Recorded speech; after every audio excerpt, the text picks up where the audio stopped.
A França não teve um grande inquisidor nacional, mas os mais poderosos e notórios inquisidores católicos atuaram regionalmente ou a nível de reino na Baixa Idade Média. Guilherme de Paris, Guillaume Humbert, dominicano e confessor do rei Filipe IV, foi nomeado inquisidor-geral do Reino da França em 1303. Ele liderou a brutal perseguição, tortura e extinção dos cavaleiros templários e condenou a mística Margarida Porete à fogueira por heresia. Bernard Guy, famoso inquisidor da região de Toulouse entre 1307 e 1323.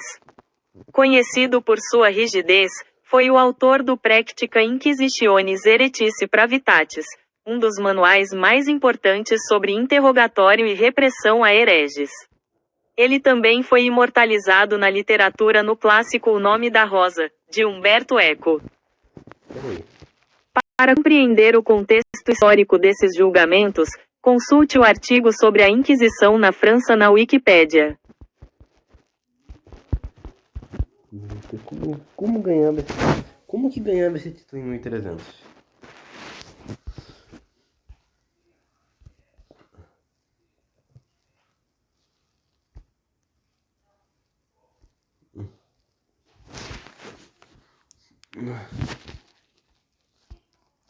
O título de Inquisidor-Geral não existia no Reino da França em 1300.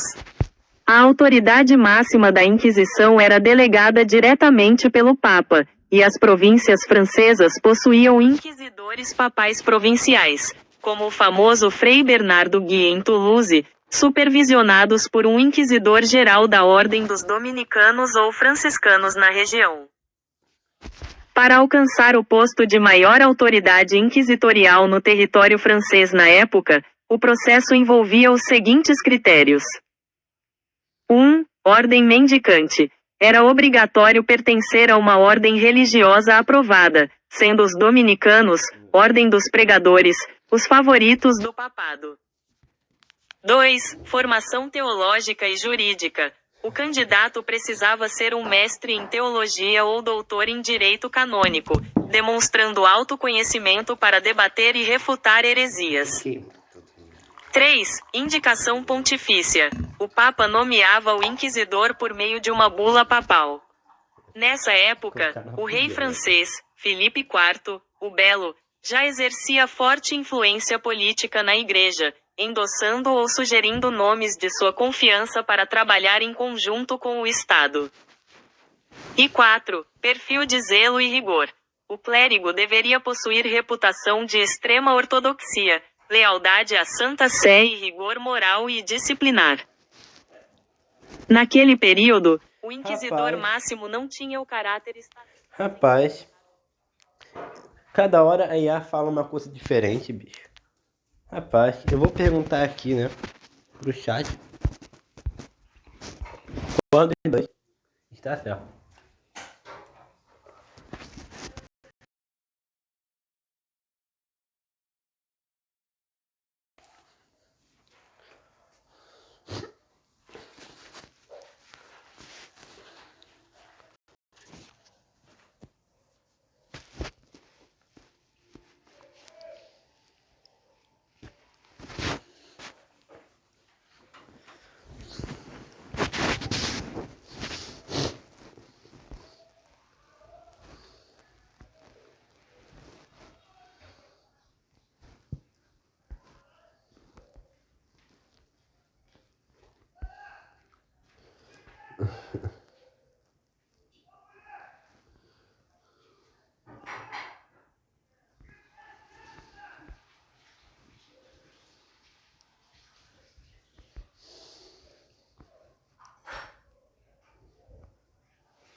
Nossa.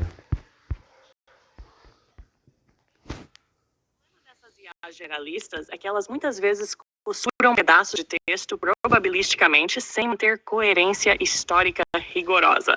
O texto que aparece nas imagens Mistura coisas corretas com simplificações e pequenas imprecisões institucionais.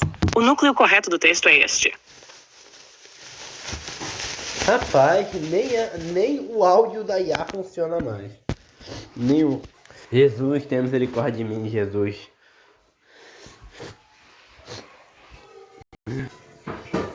Tendo problemas com IA. Sim. O problema dessas IAs generalistas é que elas muitas vezes costuram pedaços de texto probabilisticamente sem manter coerência histórica rigorosa. O texto que aparece nas imagens mistura coisas corretas com simplificações e pequenas imprecisões institucionais. O núcleo correto do texto é este. Em 300, na França, não existia oficialmente um cargo nacional chamado Inquisidor-Geral da França, como existiria depois em alguns reinos ibéricos. A Inquisição medieval era principalmente subordinada ao Papa. Os dominicanos realmente tiveram um papel central. Bernard Guy realmente existiu e atuou em Toulouse. Mas o texto da IA mistura estruturas de épocas diferentes. Por exemplo, Inquisidor-Geral. Na Inquisição medieval do século XIV, o sistema era descentralizado. Existiam inquisidores papais regionais, não um chefão nacional fixo da França inteira. A expressão Inquisidor-Geral ficou muito mais associada às inquisições posteriores da Espanha e Portugal. Exemplo famoso. Tomás de Torquemada no século XIV. Então a IA tentou adaptar uma lógica posterior para 1300.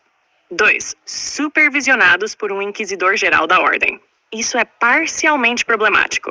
Havia superiores dentro das ordens religiosas, dominicanos, franciscanos, mas a autoridade inquisitorial vinha juridicamente do papado, não exatamente de um inquisidor-geral francês. 3. Influência do rei francês. Aqui a IA acertou parcialmente. Philippe IV of France, Philippe Ford Subello, realmente pressionava fortemente a igreja e o papado. Historicamente, isso é muito importante. Inclusive, ele entrou em conflito com Pope Bonifácio VI, ajudou no enfraquecimento político do papado, influenciou processos como a perseguição aos templários. Então a IA não inventou isso, mas apresentou de forma simplificada demais. Epistemologicamente, esse é um exemplo clássico de IA produzindo síntese plausível. Ela junta fatos verdadeiros, termos historicamente próximos e inferências estatísticas. O resultado parece coerente, mas às vezes cria uma estrutura histórica que nunca existiu exatamente daquela forma. Isso não é mentira consciente, é um efeito do modelo probabilístico. Historiadores profissionais normalmente trabalham diferente. Verificam documentos primários, analisam cronologia institucional, distinguem anacronismos, evitam transferir cargos de um século para outro. Então sua desconfiança foi válida. Fontes acadêmicas e historiográficas. The Inquisition, Inquisition and Medieval Society, The Formation of a Persecuting Society, Practicing Piety in Medieval Europe, artigos da revista acadêmica Cambridge University Press sobre Inquisição medieval. Enfim.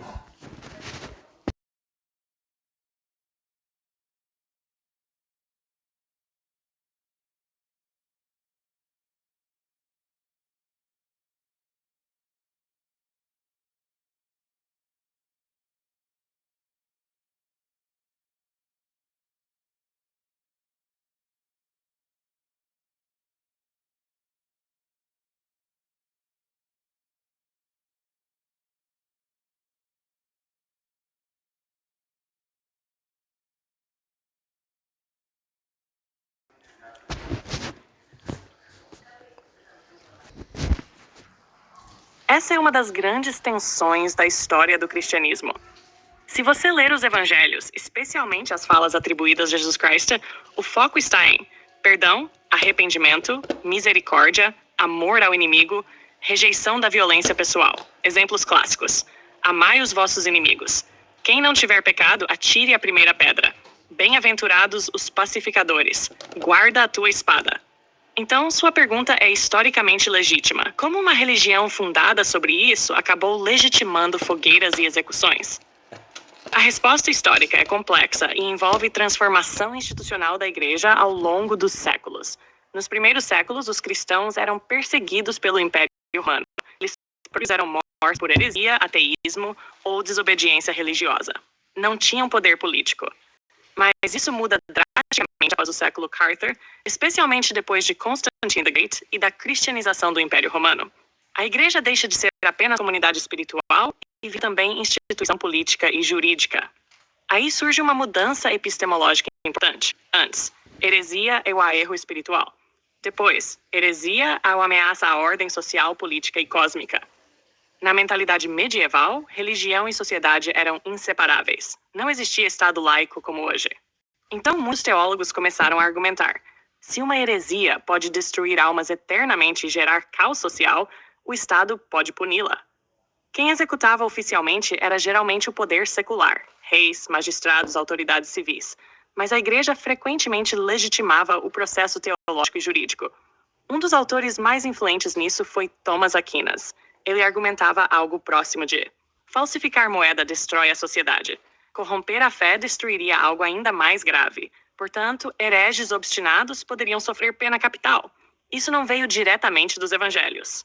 Veio de direito romano, filosofia política medieval, união entre igreja e Estado, medo de desordem social, interpretação de textos bíblicos do Antigo Testamento, lógica jurídica da época. A fogueira especificamente tinha simbolismo medieval: purificação pelo fogo, destruição pública do erro. Intimidação coletiva. Hoje isso é visto por muitos historiadores e teólogos como profunda contradição com o ensinamento de Jesus. Inclusive, muitos pensadores cristãos posteriores criticaram fortemente essas práticas.